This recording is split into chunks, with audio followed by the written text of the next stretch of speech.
نظرکا، تو اللہ کے نبی نے فرمایا اپنی نظر کو پورا کر۔ اب پہلے تو ہم یہ سمجھیں گے اعتکاف کس کو کہتے ہیں؟ اعتکاف کا معنی ہوتا ہے رکنا، ٹھہرنا۔ شرعی طریق اعتکاف کی یہ ہے، اعتکاف کی نیت سے روزے کے ساتھ مسجد میں ٹھہرنا، اس کا نام اعتکاف، یہ جو مسنون اعتکاف ہے۔ ویسے نفلی اعتکاف جو ہوتا ہے وہ ایک گھڑی اور ایک لمحے کا بھی ہوتا ہے۔ پھر اعتکاف کی جو اقسام ہیں، 3 قسمیں محدثین و فقہا نے اعتکاف کی لکھی۔ نظر اور منت کا اعتکاف، یہ جو عمر رضی اللہ عنہ والی حدیث میں نے ذکر کی، کسی نے نظر مان لی کہ میں اتنے دن کے اعتکاف کروں گا، اس پر اعتکاف لازم ہو جائے گا۔ یعنی اس اعتکاف کو اعتکاف واجب بھی کہتے ہیں، واجب اعتکاف۔ کسی نے نظر مان لی کہ میں اعتکاف کروں گا، اس پہ اعتکاف واجب ہوگا۔ اب نظر کی 2 قسمیں ہوتی ہیں، ایک تو نظر مطلق ہوتی ہے، مطلقاً کہہ دے کہ میں اتنے دن کے اعتکاف کروں گا، 2 دن کے اعتکاف کروں گا، 3 دن کے اعتکاف کروں گا، تو روزے کے ساتھ اعتکاف کرنا ہوگا ویسے، یہ تو مطلق ہے۔ ایک نظر معلق ہوتی ہے، مثال کے طور پر یوں کہتا ہے کہ میرا فلاں مسئلہ حل ہو گیا، فلاں بیمار ٹھیک ہو گیا، تو میں اللہ کے لیے 3 دن کا، 2 دن کا، 1 دن کا اعتکاف کروں گا، تو یہ اعتکاف معلق ہوگا، اس کا یہ کام ہوگا تو پھر اس کو یہ اعتکاف کرنا اس پر واجب ہو جائے گا۔ دوسری قسم اعتکاف کی سنت مؤکدہ علی الکفایہ ہے، جو رمضان المبارک کے آخری عشرے میں بیٹھا جاتا ہے، یہ اعتکاف سنت مؤکدہ علی الکفایہ ہے۔ اور تیسرے اعتکاف نفل یا مستحب ہے، یہ گھڑی ایک لمحے کا بھی ہو جاتا ہے، تھوڑی دیر کے لیے اگر کوئی اعتکاف کی نیت سے مسجد میں داخل ہو جاتا ہے۔ ویسے مسنون بھی یہی ہے کہ مسجد میں آتے ہوئے اعتکاف کی نیت کر لیا کریں، جنہوں نے نہیں کی ابھی نیت کر لیں، یا جب تک مسجد میں بیٹھے ہیں اعتکاف کی نیت کے ساتھ رہیں گے۔ تو یہ کیا اعتکاف ہے؟ نفلی اعتکاف، مستحب اعتکاف۔ تو یہ اعتکاف کی 3 اقسام ہیں۔ اب جو اعتکاف شرعی اعتکاف جس پر ہم نے ابھی بات کرنی ہے، جس کو سنت مؤکدہ علی الکفایہ کہا جاتا ہے، جو رمضان کے آخری عشرے میں بیٹھا جاتا ہے، اسی کے حوالے سے میں نے حدیثیں ذکر کی کہ آپ صلی اللہ علیہ وسلم ہر سال یہ اعتکاف بیٹھتے تھے۔ اب یہ اعتکاف محلے میں، پورے محلے میں اگر کوئی ایک آدمی بیٹھ جائے تو باقی سے بخدوش ہو جائیں گے، اگر ایک بھی نہ بیٹھے پورے محلے والے سنت کے طالب ہوں۔ خواتین کا بیٹھنا یہاں معتبر نہیں ہوگا کہ محلے کے اندر کوئی خاتون گھر میں بیٹھ گئی تو کہیں جی چلو ایک خاتون تو بیٹھ گئی، نہیں، مرد کا مسجد میں بیٹھنا ضروری ہے۔ خواتین کے اعتکاف گھر میں ہوگا وہ الگ مسئلہ ہے، ابھی وہ موضوع بحث نہیں ہے، لیکن ایک مسجد کے اندر ایک محلے کا ایک مرد بھی اگر اعتکاف نہیں بیٹھے گا، پورے محلے والے سنت کے تارک کہلائیں گے۔ تو اس لیے کہا جاتا ہے سنت مؤکدہ علی الکفایہ، اس لیے اس کی تعریف یوں کی جاتی ہے۔ اب یہ جو اعتکاف ہے، یہ کہاں پر بیٹھنا افضل ہے؟ سب سے پہلے نمبر پر بیت اللہ میں، اللہ سب کو نصیب فرمائے، دوسرے نمبر پر مسجد نبوی میں، تیسرے نمبر پر مسجد اقصی میں، اللہ تعالیٰ دوبارہ مسلمانوں کو دے دے، اور اللہ ہم سب کو وہاں بھی اعتکاف بیٹھنے کی سعادت نصیب فرمائے۔ اللہ سے کم از کم دعا تو کر سکتے ہیں۔ اور اس کے بعد جو جامع مسجد ہے، محلے کی مسجد، جامع مسجد، اس میں اعتکاف بیٹھنا یہ افضل ہے۔ اعتکاف بیٹھنے کے لیے شرط یہ ہے، جس مسجد میں اعتکاف بیٹھا جائے اس مسجد میں 5 وقت کی نماز جماعت کے ساتھ ہوتی ہے۔ مرد گھر میں نہیں بیٹھ سکتے، یا کوئی پیٹرول پمپ پر کوئی مسجد ہے 2 نمازیں ہوتی ہیں وہاں نہیں بیٹھ سکتے، راستے میں کوئی مسجد ہے وہاں 2 نمازیں پڑھی جاتی ہے، جماعت کا اہتمام نہیں ہوتا، وہاں نہیں بیٹھ سکتے۔ جس مسجد میں 5 وقت کی جماعت ہوتی ہے وہاں پر اعتکاف بیٹھا جائے، یہ تو جس جگہ اعتکاف بیٹھنا ہے اس کے لیے شرط ہے۔ اب معتکف جو ہے اعتکاف بیٹھنے والا، اس کے لیے کچھ شرائط ہیں، وہ بھی سمجھ لیجیے۔ معتکف جو ہوتا ہے اس کے لیے کیا کیا شرائط ہیں؟ ایک شرط تو یہ ہے کہ پہلی شرط اعتکاف کی نیت، اگر نیت نہیں ہے سارا سال بھی بیٹھا رہے تو اعتکاف نہیں ہے، نیت کے ساتھ بیٹھے، اعتکاف کی نیت کے ساتھ بیٹھے، پاکی کی حالت موجود ہو، خاتون کے ساتھ، خواتین کے ساتھ یہ بات خاص ہے۔ باقی اعتکاف کے لیے بالغ ہونا شرط نہیں ہے، نابالغ بچہ اگر سمجھدار ہے اعتکاف وہ بھی بیٹھ سکتا ہے، اس کے اعتکاف بھی ہو جائے گا، بالغ ہونا اعتکاف کے لیے شرط نہیں۔ اب اس میں اعتکاف بیٹھنے کا وقت کیا ہے؟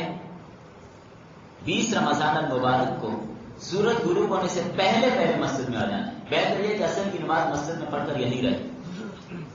اپنی ضرورت کی چیزیں جو خیمہ وغیرہ لگانا ہے یہ بھی مستحب ہے. خیمہ لگانا یکسوئی کے لیے ضروری نہیں ہے. یکسوئی کے لیے مختلف طریقے کار اختیار کیے گئے ہیں.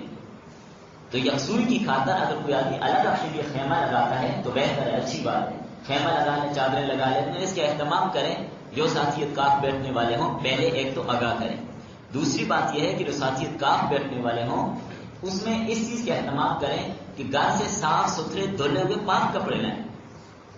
مسجد ہے, مسجد کے تقدس اور ادب اور احترام کا بھی خیال رکھا جائے. باقی چیزیں تو ساتھ ساتھ انشاءاللہ آگے بتاتے رہیں گے, چلتی رہیں گی. اب اس میں مسجد کی حد کو جاننا بھی ضروری ہے معتکفین کے لیے. مسجد کی انتظامیہ سے پوچھ لیا جائے مسجد کی حد کیا ہے. مسجد بنانے والوں نے جس حد تک مسجد بنائی ہوتی ہے, جس کو مسجد کہا جاتا ہے, وہ مسجد ہوتی ہے. بعض جگہیں مسجد کے مضافات میں ہوتی ہیں, مسجد کی ضروریات کے لیے ہوتی ہیں, مسجد کا حصہ نہیں ہوتی. وہ ضروریات ہے, جیسے وضو کی جگہ ہے, جوتوں کی جگہ ہے, مسجد کے ساتھ امام کا کمرہ, مؤذن کا کمرہ, یا مسجد کے ساتھ کوئی اور برآمدہ, یہ جگہ مسجد نہیں ہوتی, شرعی مسجد نہیں ہوتی. یہاں پر معتکف نہیں جا سکتا. جیسے یہ ہمارا سپیکر والا کمرہ ہے, یہ ادھر کمرہ ہے, باہر کمرہ ہے, یہ جگہ مسجد سے باہر, یہاں پر معتکف نہیں جا سکتا. ہاں اذان دینے کے لیے جا سکتا ہے. اذان دینے کے لیے معتکف اگر مؤذن ہے یا ویسے بھی اس کا جی چاہتا ہے اذان دینے کے لیے, مسجد سے باہر انتظام ہے, یا مینارہ بعض جگہوں پر جیسے مساجد میں ہوتا تھا پہلے, اس کا اذان دینے کے لیے مسجد سے باہر سے ہو کے جانا پڑتا ہے, تب بھی جا سکتے ہیں. اذان دینے کے لیے کوئی حرج نہیں ہے, لیکن اذان دینے کے بعد رکنا نہیں ہے, فوراً واپس آ جانا, فوراً واپس آنا, اپنی ضرورت کو پوری کریں. عام طور پر عوام میں ایک بات مشہور ہے کہ محراب مسجد کا ایسا نہیں ہوتا. یہ بات غلط ہے. محراب مسجد کا حصہ ہے, معتکف محراب میں جا سکتے ہیں بلا جھجک, اس میں کوئی حرج کی بات نہیں. یہ غلط فہمی مشہور ہے عوام میں کہ محراب مسجد کا حصہ نہیں ہے, یہ غلط فہمی ہے. محراب مسجد کا حصہ ہے. اب وضو والی جگہ تو وضو کے لیے جائے گا, برتن دھونے نہیں جا سکتا. جی ہاں, فقط کلی کرنے یا ہاتھ دھونے کے لیے وضو والی جگہ معتکف نہیں جائے گا. ایک پاؤں رکھ کے اپنی ضرورت پوری کر سکتے ہیں. کھانا کھانے سے پہلے ہاتھ دھونے تو ایک پاؤں رکھ کے ہاتھ دھویں. ویسے بعض مساجد میں انتظام ہوتا ہے کہ وہ واش بیسن لگا دیتے ہیں, حدود مسجد کے اندر ہوتا ہے, پانی اس کا باہر ہوتا ہے, سہولت ہو جاتی ہے معتکفین کو.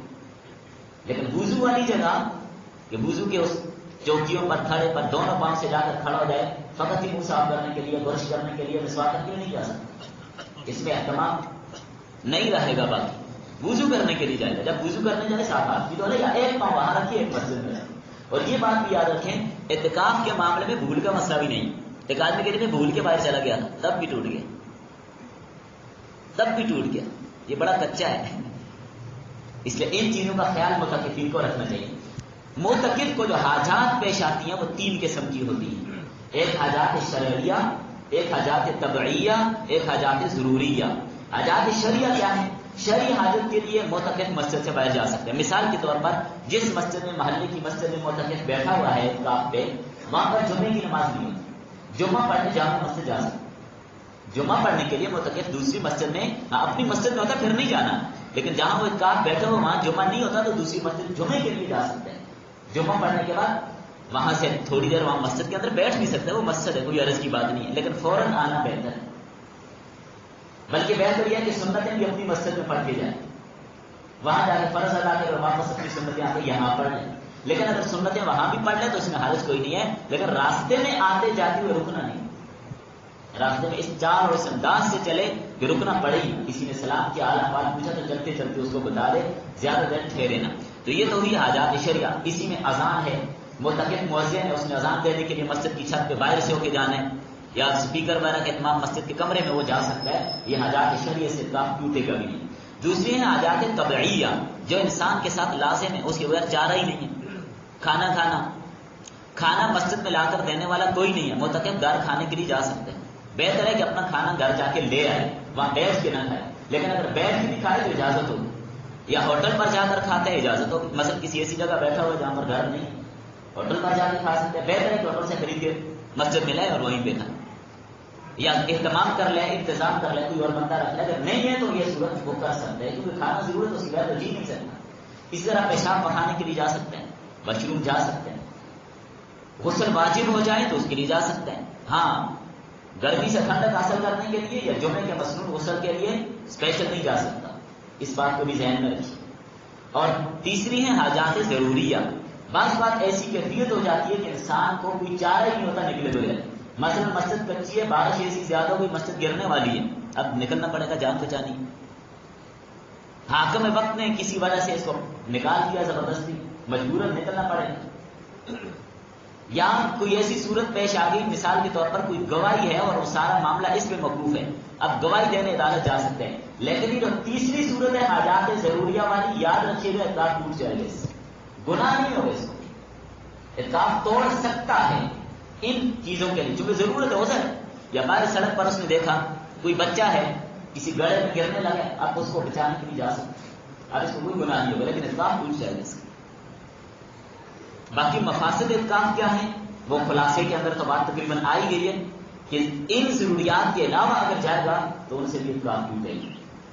اگر آدمی باہر رسوا ڈالنے جا رہا ہے، سگریٹ پینے جا رہا ہے، اعتکاف ٹوٹ جائے گا. ہاں واش روم جانا ہے، معتکفین کو چاہیے کہ نمازیوں کے آنے سے پہلے واش روم سے فارغ ہو جائے. اگر بالکل پہلے نہیں ہو سکے، اب جانا پڑ گیا، رش لگے، لائن لگی ہے، کوئی حرج نہیں، انتظار کر سکتے ہیں، کیونکہ ضرورت کے لیے کھڑے ہیں. بلا ضرورت نہیں ہے نا، ضرورت کے لیے کھڑے اس میں. اب اگر کسی کا اعتکاف ٹوٹ گیا تو قضا کا حکم کیا ہے؟ قضا کے حوالے سے 3 قول ہیں اعتکاف کی قضا کے. اب ان اقوال کی طرف نہیں جاتا، وقت مختصر ہے، صرف جو مفتابہی قول ہے وہ عرض کر دیتا ہوں. مفتابہی قول کے مطابق اگر کسی کا اعتکاف ٹوٹ جاتا ہے تو اس کے اعتکاف کی قضا 1 دن کی لازم ہوگی، 10 کے 10 دن کی نہیں ہے. 1 دن کے اعتکاف کی قضا کرے بس. وہ کیوں؟ مثال کے طور پر ایک آدمی اعتکاف میں بیٹھا، 25ویں روزے سے اعتکاف ٹوٹ گیا، یہاں تک تو اس کا اعتکاف ٹھیک چلا. 25ویں روزے سے اعتکاف ٹوٹا، جیسے ٹوٹا آگے سنت وقت اعتکاف شروع ہی نہیں ہوا، تو 25ویں کے بعد آگے والا شروع ہی نہیں ہوا، تو شروع نہیں ہوا تو قضا بھی نہیں، آگے شروع ہی نہیں ہوا. آپ کو اگر نفلی طور پہ مسجد ہی میں رہنا چاہتا ہے، بیٹھنا چاہتا ہے تو بیٹھ سکتا ہے، اب اس کے اعتکاف نفلی ہو. اب بھاگنے کی ضرورت نہیں ہے، بیٹھا رہے، نفلی اعتکاف ہو جائے گا. سنت وقتہ سے منتقل ہو کر نفلی بن گیا. کسی متقل کا کسی بھی طرح اعتکاف ٹوٹ گیا، بہتر ہے کہ وہ مسجد نہیں رہے. لیکن اس میں زیادہ بہتر یہ ہے کہ جو اعتکاف اس کا ٹوٹ گیا اس میں 1 دن کی نیت سے اس کو قضا کر لی. اب اسی رمضان میں بھی کر سکتے ہیں، رمضان کے بعد باقی 11 مہینوں میں بھی کر سکتے ہیں، اگلے رمضان میں بھی کر سکتے ہیں. قضا کیسی ہوگی؟ 1 دن کی. اس کی 2 صورتیں. اب یہ دیکھیں کہ اس کے اعتکاف دن کو ٹوٹا ہے یا رات کو ٹوٹا ہے. اگر اعتکاف دن کو ٹوٹا ہے پھر 1 دن کی اعتکاف کی قضا اس کے لیے کافی ہے. یعنی صبح صادق کے وقت سحری گھر میں کر لیں، روزہ رکھنا ہوگا، سحری گھر میں کر لیں اور صبح صادق سے پہلے مسجد میں داخل ہو جائے، مسجد میں دن گزاریں، افطاری مسجد میں کر کے غروب کے بعد گھر چلا جائے، قضا پوری ہو.